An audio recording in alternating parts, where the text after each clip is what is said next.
बिस्मिल्लाहिर्रहमानिर्रहीम। फ़कीर की बद्दुआ से आया अल्लाह का अज़ाब। चाचा चमन मोहल्ले के सबसे कंजूस आदमी थे। उनके घर कोई मेहमान चला जाए तो रस्मी गुफ्तगू के बाद पूछते हैं कि चाय तो नहीं पिएंगे ना, क्योंकि चाय बहुत नुकसानदायक है। हाँ, शरबत थोड़ा गर्म है, चलेगा क्या? केक बिस्किट वाली दुकान अभी बंद है। क्या करूँ, समोसे वाला तो अभी तेल गर्म कर रहा है, अभी काफ़ी वक्त लगेगा। आप कहाँ इतनी देर बैठे रहेंगे? बेचारा मेहमान ये सुनकर शर्मिंदा हो जाता। एक दिन दोपहर को किसी फकीर ने उनके घर का दरवाजा खटखटाया। चाचा चमन ने दरवाजा खोले बगैर पूछा, कौन है? फकीर बोला, बेटा मेहरबानी करो, मुझे कुछ पैसे दे दो, मेरे पास सब्जी है, रोटी खरीद कर खा लूंगा। चाचा चमन ने बोला, जाओ जाओ, दफा हो जाओ, नहीं है मेरे पास पैसे। पता नहीं कहाँ कहाँ से ऐसे भिखारी आ जाते हैं मांगने के लिए। चाचा चमन ने बेचारे फकीर को खूब बातें सुनाई। फकीर मायूस हो गया। आखिर उसकी जुबान से बद्दुआ निकली, अल्लाह तुझे हमेशा खाने से दूर रखे, तू भी कुछ ना खा सके। इतना कहकर वो फकीर वहाँ से चला गया। कुछ दिन बाद चाचा चमन के पेट में शदीद दर्द उठा। दर्द इतना शदीद था कि वो तड़प उठा। घर वाले उनको हॉस्पिटल ले गए। हॉस्पिटल में चाचा चमन के मुख्तलिफ टेस्ट हुए। आखिर पेट के दर्द का पता चल गया।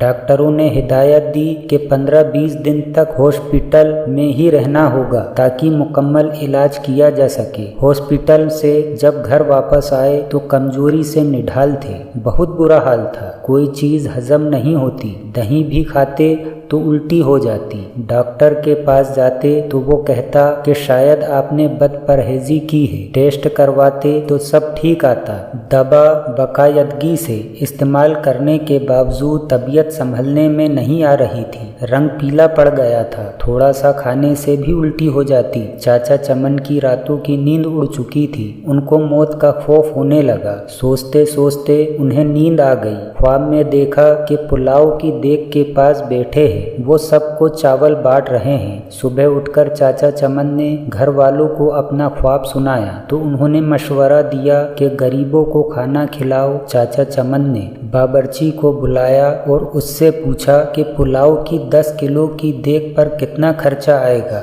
बावर्ची ने खर्च बताया। चाचा चमन 10 किलो की देग पर होने वाले खर्च का सुनकर बड़ा परेशान हुए, लेकिन फिर सोचा कि शायद खैरात करने से मैं ठीक हो जाऊं। उन्होंने एक दोपहर को ये मुश्किल मरहला तय कर ही लिया। मोहल्ले के नौजवानों की मदद से मोहल्लेदारों और गरीब लोगों को खाना खिलाया। चाचा चमन अब काफी पुरसुकून रहने लगे, लेकिन जब उस फकीर का ख्याल आता तो फिर वही मनहूस दर्द शुरू हो जाता। कई दिन ऐसे ही बीत गए। एक शाम को किसी फकीर की आवाज आई, अल्लाह के नाम पे दे दो बाबा। चाचा चमन भाग कर गए तो देखा कि वही फकीर खड़ा था जिसने उन्हें बद्दुआ दी थी। चाचा चमन उस फकीर का हाथ पकड़कर अपने घर के अंदर ले आए। फौरन ही उन्होंने अपने बड़े लड़के को होटल से कई किस्म के खाने लाने के लिए भेजा। कुछ ही देर में लड़का होटल से बहुत से खाने ले आया। चाचा चमन और फकीर ने पेट भर कर साथ में खाया। जाते वक्त फकीर बहुत खुश था। एक हफ्ता इलाज के बाद चाचा चमन मुकम्मल तौर पर सेहतयाब हो चुके थे। मोहतरम नाज़रीन, इसी तरह के वाक़यात सुनने के लिए चैनल को सब्सक्राइब कीजिए।